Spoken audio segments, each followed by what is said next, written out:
Have you ever been completely trapped inside your own body? Welcome to this explainer.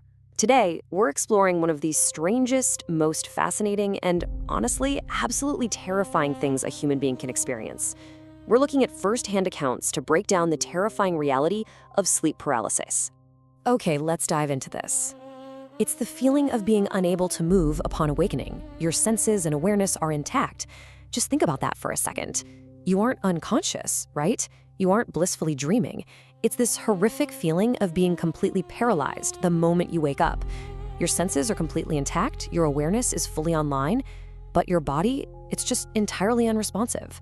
You are, quite literally, a prisoner in your own bed. So to understand what's actually happening to the survivors in these stories, we have to look at the biology behind this half-asleep, half-awake state. Basically what's happening here is a glitch in your brain's transition out of REM sleep, that's rapid eye movement sleep. You see, during normal REM sleep, your brain purposefully immobilizes your muscles, so you don't physically act out your dreams. That's a good thing. But in sleep paralysis, your conscious mind wakes up while that physical safety lock is still engaged.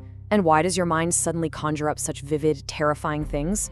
Well, biologically speaking, waking up paralyzed instantly triggers your brain's threat detection center, the amygdala. It absolutely panics. Your brain then hyperimposes a dream state onto reality just to explain why you can't move, causing these terrifying, unearthly hallucinations to basically run wild in the physical room right there with you. Section 1. The half-awake nightmare. Let's look at the physical symptoms.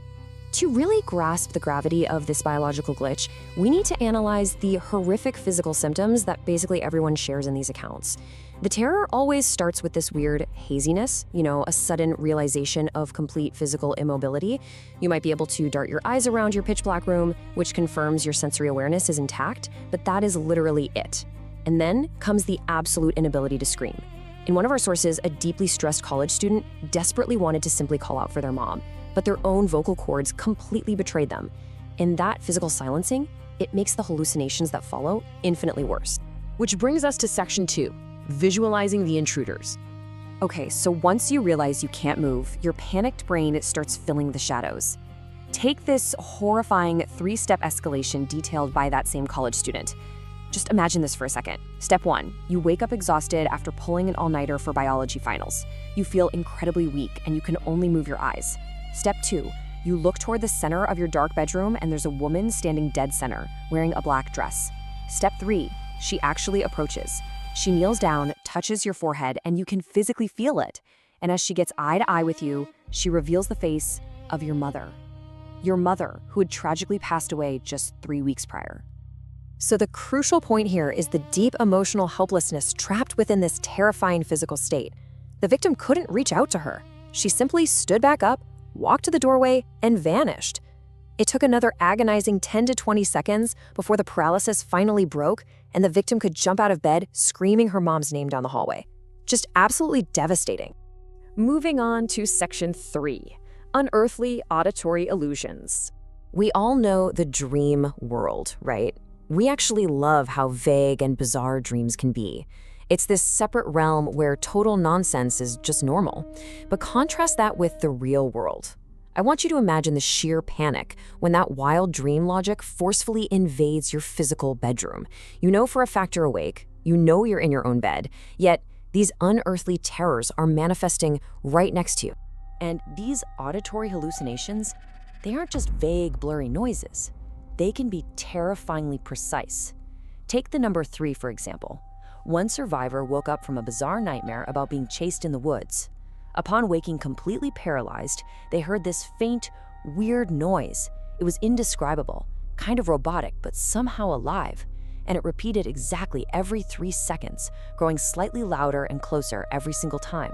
Now, what's really interesting about this slide is how the brain constructs such specific, terrifying sensory details. As that 3-second robotic noise grew unbearably loud, the victim's eyes locked onto their closet door, a door they never, ever left open. Through the crack, they saw this distorted man's face with an unhumanly large, open-mouth smile. With every single pulse of that noise, the closet and the face seemed to inch closer, climaxing with the closet door violently slamming shut right as the paralysis finally broke. Section 4. When dreams blur reality. Let's talk about the violent attacks. So what happens when these hallucinations stop just lurking in the corners and actually begin to violently attack the victim? Well, this account is pure dread. The victim felt an evil presence in their closet. They tried so hard to look away, but their paralyzed head just wouldn't turn. Then, they felt this sickening laughter wash over them in literal waves. Suddenly, the entity throws a human head, face up, and it lands directly on the victim's chest. And it was the face of a girl they actually knew in high school. The victim completely lost it, obviously, but locked in paralysis, they couldn't even manage a scream. All they could do was make these desperate grunting and moaning noises, wriggling and straining to rock side to side under the imagined weight of this absolute horror. A terrifying premonition. While that last attack felt incredibly physical, our next story represents the ultimate mind-bending experience. And this brilliantly illustrates the most unnerving account we have, honestly. It unfolds like a chilling premonition, where the hallucinations somehow cross the boundary of time itself. Let's walk through this timeline. Between 5 and 6 a.m., the victim wakes up paralyzed. They hear heavy footsteps, and suddenly their brother, sister, dad, and mom are surrounding the bed. But they are entirely out of proportion, unnervingly tall, basically hitting the ceiling, and just sobbing hysterically.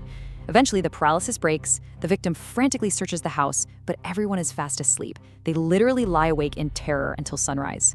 Then, get this, a few days later, the victim is struck by a speeding car and breaks 3 bones. A week into their hospital stay, their 4 family members stand over their hospital bed, looking down, crying. The visual frame perfectly, chillingly matched that sleep paralysis hallucination from days prior. Just wow. Section 5. The lingering trauma. Experiences like that, they don't just fade away with the morning light. The paralyzed brain actually has a terrifying habit of weaponizing bizarre, real-world memories into pure nightmare fuel. Check this out. In the summer of 2016, a group of friends had a creepy but mostly funny encounter with someone hiding in a neighborhood bush making this weird, off-putting noise. Well, that same night, one of those friends woke up in a sleep paralysis state.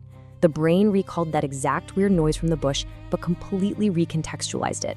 Out of the pitch blackness of the bedroom emerged this grotesque, demonic head.